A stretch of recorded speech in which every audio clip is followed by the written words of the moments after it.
పార్థసారథి గారు, ఓలీ రాజీనామా నిజంగానే ప్రజల ఒత్తిడితోనా లేక రాజకీయ ప్రత్యర్థుల ప్లాన్ అనుకోవచ్చు? పార్థసారథి గారు మాట్లాడండి. ఇందాక వారు చెప్పినట్లు ఇదంతా కూడా ప్రధానంగా అమెరికా చైనాల మధ్య జరుగుతున్న పోరు కారణంగా నేపాల్లో తలెత్తిన సంక్షోభం. ఎప్పటి నుంచో అమెరికా ఈ చైనా యొక్క ఇన్ఫ్లుయెన్స్ ని కంట్రోల్ చేయడానికి దక్షిణాసియాలో పనిచేస్తోంది. మొట్టమొదట పాకిస్తాన్ లో పనిచేశారు, అటు తర్వాత బంగ్లాదేశ్ లో వాళ్ళు పనిచేయడం ప్రారంభించారు. ఎక్కడైతే దక్షిణాసియా దేశాల్లో ఈ చిన్న దేశాలు చైనా యొక్క ఆధిపత్యానికి వెళ్తున్నాయనో లేదా చైనాతో సత్సంబంధాలు పెట్టుకుంటున్నాయనో దీంతో అమెరికా ఇక్కడంతా కూడా ఇబ్బందులు క్రియేట్ చేసే ప్రయత్నం చేస్తుంది. చైనాని అడ్డుకోవడానికి ఈ ప్రయత్నాలు జరుగుతున్నాయి అమెరికా వైపు నుంచి అన్నది మనం అంగీకరించాల్సిందే. కాకపోతే ఇక్కడ వచ్చిన సమస్య ఏంటంటే ఈ అమెరికా ఒత్తిడితో ఈ దేశాల్లో జరుగుతున్న ఈ పరిణామాలు ఒక రకంగా ఇండైరెక్ట్ గా భారతదేశాన్ని టార్గెట్ చేయడం, ఇది ఇక్కడ ప్రధానమైన సమస్యగా మారుతోంది. ఎక్కడైతే వీళ్ళు చైనాని టార్గెట్ చేసి చైనాకు అడుగులు ఒత్తుతున్న దేశాలని టార్గెట్ చేశారు, నాయకత్వాలను టార్గెట్ చేశారంటే బానే ఉంది. కానీ ఇక్కడ అదే సమయంలో భారతదేశాన్ని కూడా టార్గెట్ చేసే ప్రయత్నం చేయడం అంటే ఏంటి? ఇప్పుడు భారత్ కు సరిహద్దు దేశం అస్థిరత కావడం ఎంతవరకు భారత్ భద్రతను ప్రభావితం చేసే అవకాశం? అదే ఇప్పుడు బంగ్లాదేశ్ లో భారత్ తో స్నేహంగా ఉన్న హసీనా ప్రభుత్వాన్ని కూలగొట్టడం అంటే అది భారత్ ని ఇబ్బంది పెట్టడమే అనేది ఆ రోజు మనందరం చర్చిస్తున్న అంశం. సో ఇది చైనాను టార్గెట్ చేయడం వరకే వారు చెప్పినట్లు పరిమితమై ఉంటే మనకి పెద్దగా ఇబ్బంది లేదు. కానీ అది చైనాతో పాటు భారతదేశాన్ని కూడా ఇప్పుడు ఇందాక వారు చెప్పినట్లు అమెరికా మాట మనం వినకపోతే అటు పాకిస్తాన్ ని రెచ్చగొట్టడం, ఇటు బంగ్లాదేశ్ ని రెచ్చగొట్టడం, ఇటు ఇప్పుడు నేపాల్ లో కూడా మనకు వ్యతిరేకత క్రియేట్ చేయడం, ఇట్లాంటివి భారతదేశాన్ని కూడా టార్గెట్ చేసే ప్రయత్నం ఏదైతే జరుగుతోందో, భారతదేశాన్ని కూడా మా చెప్పు చేతుల్లో ఉంచుకోవాలని ప్రయత్నం ఏదైతే జరుగుతోందో ఆ ప్రయత్నాన్ని ఈ రోజు మనం జాగ్రత్తగా గమనించాల్సి ఉంది. ఎందుకంటే మన చుట్టూ అది మాల్దీవులతో పాకిస్తాన్ ఆఫ్ఘనిస్తాన్ లో పక్కన పెడితే మాల్దీవులు, శ్రీలంక, బంగ్లాదేశ్, ఈ రోజు నేపాల్, అంటే చుట్టూ ఉన్న అన్ని దేశాలలోనూ ఒక రకమైన అస్థిరత. అటువైపు మయన్మార్ లో కూడా ఏమీ స్థిరంగా ఉన్న ప్రజాస్వామ్య ప్రభుత్వం లేదు. ఈ అస్థిరతని అటు చైనా ఇటు అమెరికాలు వాళ్ళకి మధ్యలో ఉన్న తగాదాల నేపథ్యంలో క్రియేట్ చేస్తూ ఇండైరెక్ట్ గా అది భారతదేశానికి ఇబ్బంది కలిగించే రీతిలో రెండు దేశాలు వ్యవహరిస్తున్నాయి. ఇంకా మనం మాట్లాడితే భారతదేశం లోపల కమ్యూనిస్టులు, ఈ డీప్ స్టేట్ అనబడే శక్తులకు సంబంధించిన కాంగ్రెస్ పార్టీ కలిసి పనిచేస్తున్నాయి. బయట దేశాల్లో ఇప్పుడు నేపాల్లో కమ్యూనిస్టులకు వ్యతిరేకంగా అమెరికా పనిచేస్తున్నారు. ఈ రోజు భారత్ ని ఇబ్బంది పెట్టడానికి భారతదేశం లోపల కాంగ్రెస్ కమ్యూనిస్టులు కలిసి పనిచేయడం, సోకాల్డ్ లిబరల్స్ ఎవరైతే ఉన్నారో ఆ పేరు మీద కాంగ్రెస్ పార్టీ కలిసి పనిచేయడం అనేది కూడా ఇక్కడ అర్థం చేసుకోవాల్సిన విషయం. వారు చెప్పినట్లు ఈ చైనా అమెరికా ఆధిపత్య పోరులో ఈ రోజు దక్షిణాసియా చిక్కుని ఉంది.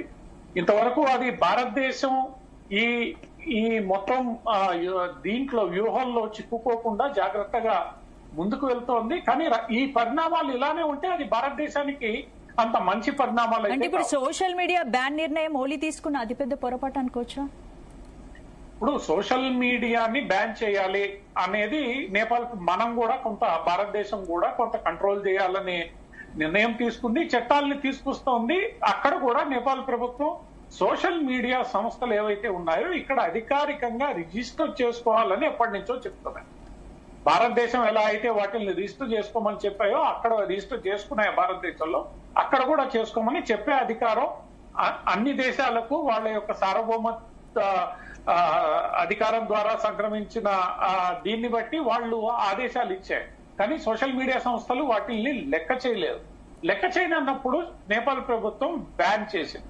కాబట్టి దాన్ని అవకాశంగా తీసుకుని ఈ రోజు అక్కడ ప్రభుత్వాన్ని అస్థిరత పరచడానికి ఎప్పటి నుంచో పనిచేస్తున్న శక్తులు ఏవైతే ఉన్నాయో, ముఖ్యంగా కమ్యూనిస్టు ప్రభుత్వాన్ని అక్కడ కోల్దేయాలని, నేపాల్లో కమ్యూనిస్టు పార్టీ యొక్క ప్రాబల్యాన్ని తగ్గించాలని శక్తులు ఉన్నాయో అన్ని దాన్ని అడ్వాంటేజ్ చేసుకున్నాయి. ఎట్లయితే ఇందాక వారు చెప్పినట్లు బంగ్లాదేశ్ లో, శ్రీలంకలో ఎలా అయితే అడ్వాంటేజ్ తీసుకున్నారో అలా అడ్వాంటేజ్ తీసుకుని ఈ రోజు అక్కడ గందరగోళానికి కారణమయ్యాయి.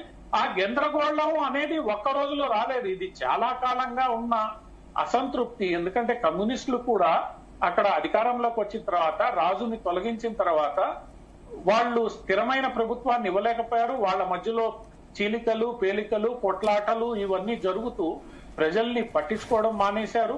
ఆ పట్టించుకోవడం మానేయడమే కాకుండా భారత్ తో ఉన్న సంబంధాలు, హిందూ మతంపై జరుగుతున్న దాడులు, ఎందుకంటే నేపాల్ ఇందాక చెప్పినట్లు ఏకైక హిందూ దేశం, హిందువులు ప్రబలంగా ఆ మతాన్ని పాటించి ఆచరించి విశ్వాసాన్ని ఉంచే ప్రజల దేశం.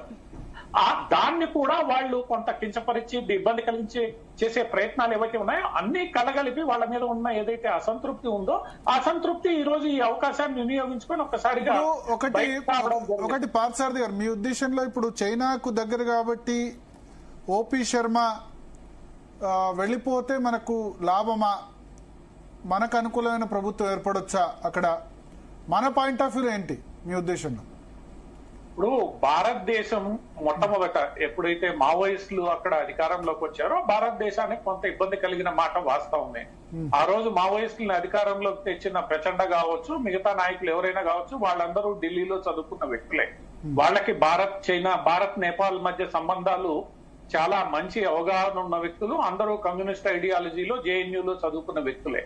వాళ్ళు మొట్టమొదట ఉత్సాహంగా చైనా వైపు వెళ్ళినా ఆ తర్వాత వాళ్ళకి నెమ్మదిగా అర్థమైంది, మనం పూర్తిగా చైనా వైపు వెళ్లి భారత్ ని ఇగ్నోర్ చేస్తే అది మనకే సమస్యలు తీసుకొస్తుంది అన్న విషయం అర్థమై వాళ్ళు బ్యాలెన్స్ చేసుకునే ప్రయత్నం చేశారు. కానీ ఆ బ్యాలెన్స్ చేసుకునే ప్రయత్నంలో వాళ్ళు కొంతమేర భారత్ వ్యతిరేకత అవలంబించిన మాట వాస్తవం. భారతదేశం కూడా దీనిపైన పలుమార్లు వాళ్ళని హెచ్చరించిన మాట వాస్తవం. ఈ రోజు అక్కడ అస్థిరత ఉండడం అనేది మనకి ఎంత మంచిది కాదు. ఎందుకంటే ఈ అస్థిరతని అటు అమెరికా గానీ ఇటు చైనా గానీ రెండు ఎక్స్ప్లాయిట్ చేసుకునే ప్రయత్నాలు చేస్తాయి.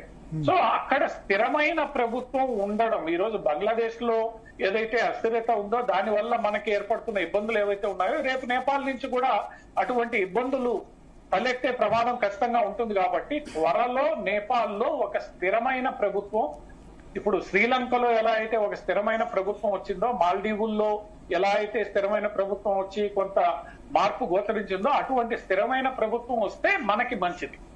అది రానంత వరకు ఈ గందరగోళం అక్కడ ఉంటే దాని వల్ల కలిగే నష్టాలే ఎక్కువ తప్ప, ఎందుకంటే అన్ని శక్తులు ఏవైతే ఈరోజు నేపాల్లో పోరాటం చేస్తున్నాయో అవన్నీ కూడా ఈ అస్థిరతని మనకి వ్యతిరేకంగా వాడుకోవడానికి ఉపయోగించుకుంటే ప్రమాదం. ఓకే.